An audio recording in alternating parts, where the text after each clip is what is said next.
Malinaw naman po na ako po ay nasa minorya. Kaya kami po, kasama na po si Senator Marcoleta, ay bumoboto ng no sa ratifikasyon ng BICAM report para sa House Bill number 4058 on General Appropriation Bill. We recognize a distinguished colleague from Nueva Ecija and Mindanao, no other than Senator Robin Hood Padilla. Senator Robin Padilla. And Camarines Norte. Maraming salamat po, Ginoong Pangulo at sa ating pinunong mayorya. Assalamualaikum warahmatullahi wabarakatuh. Ginoong Pangulo at sa ating pong mga iginagalang na senador, nagpapasalamat po ako unang-una sa ating liderato, kabilang na po sa ating Senate President Vicente Sotto, sa ating pong Senate President Pro Tempore Ping Lacson, sa ating pong Majority Leader Mig Subiri, at sa lahat po ng mga namumuno sa ating liderato, lalong-lalo na po kay Senador Win Gatchalian bilang Chair ng Finance Committee. Sa loob po ng aking 3 taon dito, masasabi ko pong siya ang pinakamagaling, pinakamahigpit, pinakamaingat at masigasig na tumayo bilang Finance Chairman po natin. At ako po'y nagpapasalamat sa liderato sa pagsusulong ng mga inisyatiba para sa mas malinaw at transparent na proseso ng budget ngayong taon.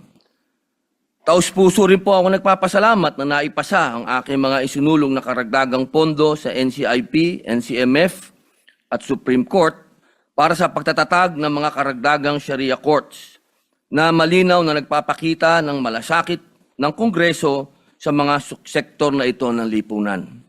Gayunpaman, malinaw naman po na ako po ay nasa minorya. Kaya kami po, kasama na po si Senator Marcoleta, ay bumoboto ng no sa ratifikasyon ng BICAM report para sa House Bill number 4058 on General Appropriation Bill. Malaki po ang paggalang at tiwala ko sa aking mga kasamaan, ngunit meron lamang po akong mga punto na nais ihayag.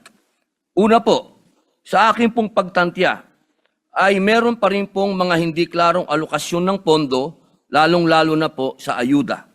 At ganun din po ang pagiging Manila-centric ng budget.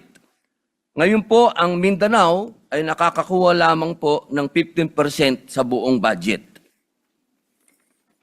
Ikalawa, bagamat naipanalo po natin sa Senado ang kapakanan ng mga katutubo, ako po'y naniniwala na kulang pa rin ang pondo para sa sektor ng mga katutubong pamayanan na lagi pong pinagmumulan ng kaguluhan, ng rebelyon at terorismo. At panghuli, nitong nakaraang Pasko, Petsa 23, lumabas pong aligasyon na di umano'y nagkaroon ng insertion ang lahat ng mga senador sa 2025 National Expenditure Program. Ang isyong ito ay naging sentro ng malawakang talakayan at nagdulot ng kawalan ng tiwala ng publiko. Dapat po nating linawin na alinsunod sa ating konstitusyon, ang proseso ng budget ay nagsisimula sa executive. Ang paghahanda ng budget o ang National Expenditure Program, na kilala rin bilang President's Budget, ay kapangyarihan ng Pangulo na ipinagkaloob ng saligang batas. Ang tungkulin at kapangyarihan ng Kongreso na binubuo ng Kamara at Senado sa paggawa ng batas para sa budget ay nagsisimula lamang matapos isubmit ng Pangulo o ng Executive ang NEP sa Kongreso, kasunod ng kanyang State of the Nation Address.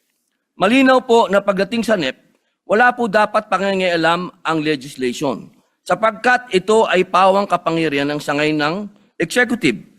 Hindi ko po lubos maunawaan kung paano pong naisama ang aking pangalan sa listahan ng mga di umano'y nagkaroon ng insertion sa pondo ng DPWH sa ilalim ng 2025 NEP o tinatawag ngayong Cabral's List.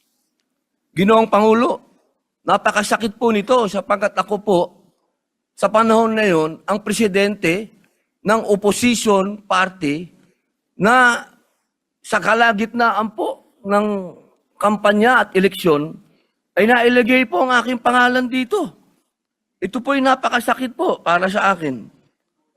Dagdag pa po rito, Nariyan pa po ang agam-agam na maaari muling maiuwi sa kategory ng for later release ang malaking bahagi ng budget. Partikular na ang amyendang ating inihain sa bulwagang ito. Halimbawa po, sa ilalim po ng 2025 General Appropriations Act, nagkaroon po ako ng iba't ibang amyenda para sana sa mga proyektong makatutulong sa mga tao at lahat po yun ay nag-umpisa na magmula pa po noong 2023. Sana po, ay hindi na po ito may FLR, pero ang balita po, yun daw pong mga hinog, kami po yun, yung oposisyon, yung mga hinog, ay ma-FLR uli. Kung ganito lang din po ang mangyayari, hindi ba't parang nasasayang lang ang paghihirap at pagsisikap natin sa deliberasyon? Ang FLR ay bahagi ng proseso, pero nagresulta ito ng pagkaantala sa agarang benepisyo para sa mga nangangailangan nating kababayan, lalong-lalo na po yung nag-umpisa ng mga proyekto. Ang deliberasyon at pag-aproba ng pambansang budget ay isang malaking responsibilidad ng legislation na hindi dapat pinababayaan. Huwag sana nating hayaan na ang reputasyon ng Senado at ng buong institusyon ng Kongreso ay masira dahil sa pagkakaroon ng mga aligasyon at kontrobersya. Kung ang mga ito ay hindi tutugunan at itatama, mababaliwala ang maraming buwan, mahahabang araw at gabi na ipinuyat at ginugol ni Senator Win Gatchalian upang busisiin ang budget ng bawat ahensya ng gobyerno. Nais ko din pong kunin ang pagkakataon na ito upang ipahayag ang aking mungkahi para sa 2027 budget upang maiwasan ng anumang iskandalo. Una, marahil ay napapanahon na upang makonsidera ang pag-amyenda ng ating saligang batas.